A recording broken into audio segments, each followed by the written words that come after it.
I don't know how I should start this video. Well, to be specific, I don't know how to do it in the way to not make it sound pretentious or over the top or anyway. Instead, you got this pathetic excuse for an intro. A bit of a recap, the mission is to stop Zora Magnaros.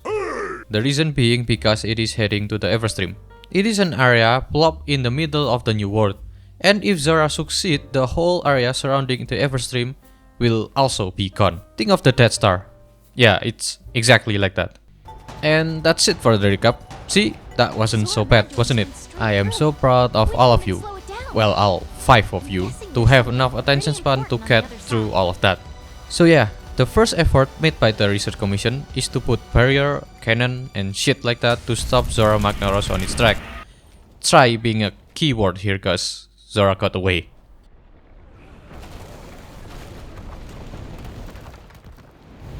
Now, one would assume losing a track of literal sentient mountain would be next to impossible.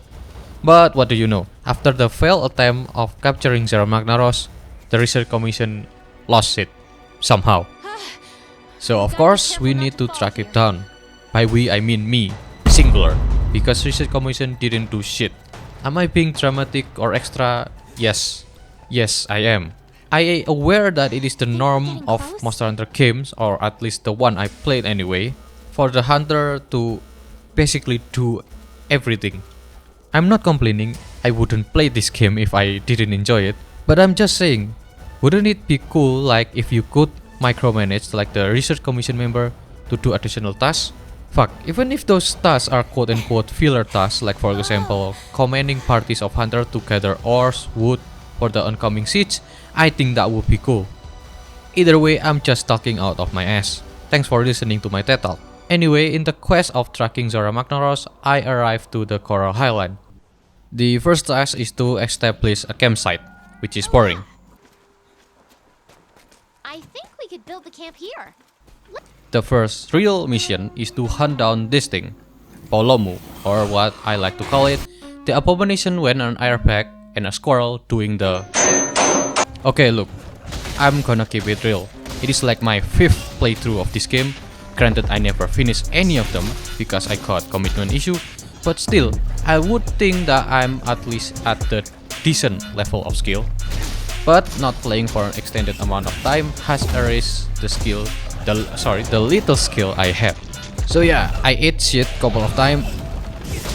With the passage secured, the Scholar of the Third Fleet can safely descend their ship, where they spot a strange ecosystem below the Coral Highland. That spot turned out to be the Rotten Vale. There seems to be a trail of Zora, so of course we continue. The Rotten Vale is a dangerous place filled with not just hostile environment but also predator. The kind that kills and eat you, not that kind. You know what I mean. One of these predator is Radovan, the boner. Same story as last time, task to hunt Radovan to ensure safe air passage. Nothing can stop us. Do you ever try poking a rock with a needle? Well yeah, that's basically how my fight goes against it.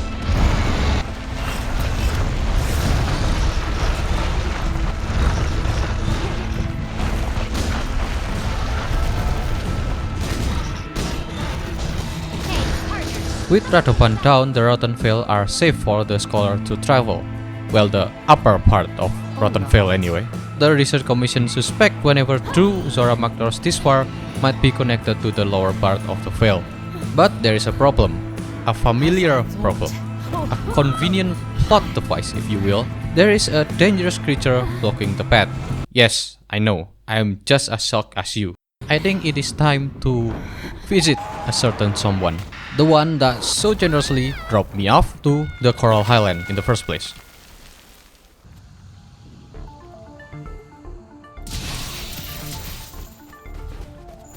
The next one is Legiana, Ran into earlier. the one that I have quite the trouble dealing with. Well, it's my first and second playthrough anyway, but now not really. As a side note, take all of the story I told you with a huge pile of salt. The truth is I forgot the story, or rather I record this voiceover months after I play the game. But rather than reading the wiki or some shit, I just rely on ChatGPT whenever I forgot something. After all that is over, it is time to go back to the Rotten Vale.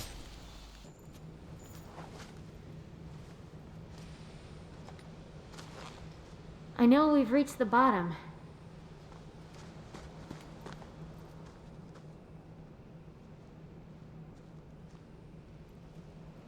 But what happened to Zora Magdaros? There's no place else for it to go.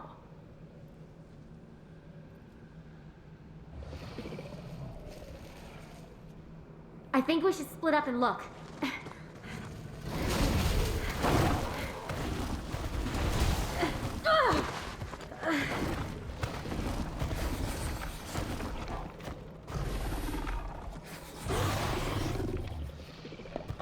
For the next one is Otokaron. I hope I'm saying that right.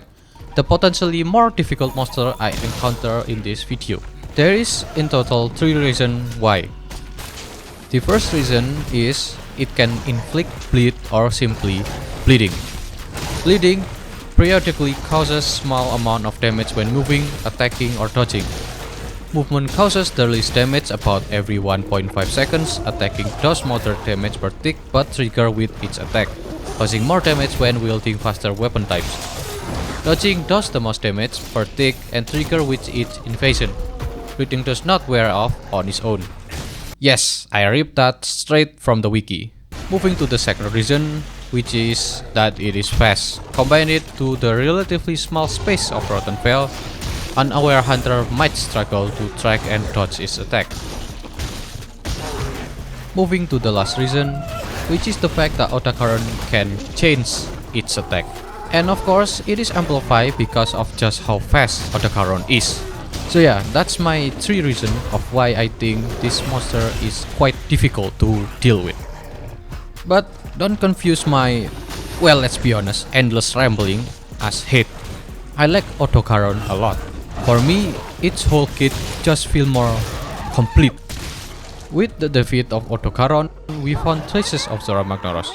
And this is also where we discover that Rotten Vale is a place where life ends in the new world. Essentially, it is a massive graveyard, hence why it's, well, rotten. It is a place where life form comes to die. Hence, it is the same reason why the area above it is so vibrant. You're right.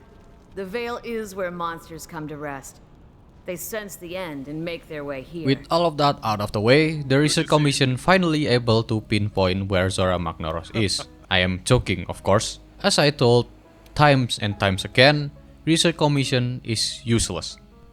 Rather than that, I am tasked to go to the expedition to find the first Wyverian, which is a being that apparently knows where Zora Magdaros is heading. Which makes me think why we didn't reach for the first Wyverian in the first place.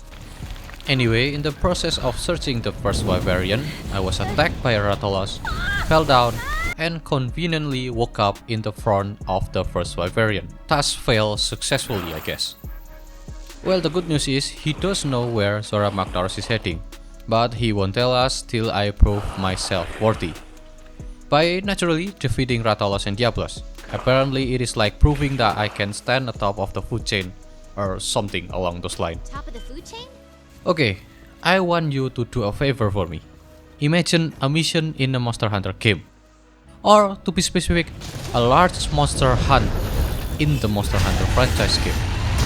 I guarantee what you imagine is almost certainly a Rathalos. And that is basically what I feel about it. It's generic. Rathalos is the poster child of Monster Hunter franchise. It is neither too hard or too easy. Well, at least this base version anyway. For the other variant, it may or not be different. The second monster to hunt is Diablos. It is probably nearly as old or as old as Rathalos is. But despite that, I prefer this one way more. You see, I am a lance main. That means I put my shield 90% of the time. In my opinion, it is super easy to read this movement. Helps the fact that it doesn't have many moveset in the first place. After the 2 Apex is defeated and I have proven myself, the Wyvern tell us where Zora is heading. It is heading to the Everstream, which is, as I said earlier, is the center of the interconnected network that connects the rest of the new world. Now, if the Rotten Vale is the place where our life form comes to die, why then Zora Magnaros try to go to the Everstream? Well, that bit of information is relevant to connect, or I guess to introduce the next quote-unquote the big bad of the story.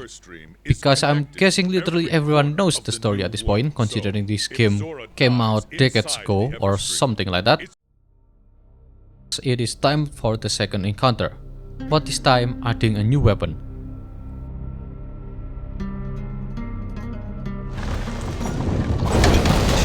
The fight is identical to the last time. You start the siege on the Zora Magnaros back, We're on Zora's shaft. with the mission of destroying 3 magma cores. Magma core destroyed. Hold nothing back. Target restrained. Zora Magnaros has stopped moving. Then Regigante come and I repel it. After that's over, I am repositioned to the barrier. This is where the aforementioned Dragonator is located. Anywhere weak enough. To use it, you first need so that Zora is hugging the wall. Then you fire it. It will deal a lot of damage, just enough to help bring down Zora Magnaros down. And with that, this part of the story ends. Zora is dead, and its corpse will be floating to the sea, where I assume it will bring bioenergy to the rest of the new world. Story of life type of shit, I guess. Okay, that's it for the video.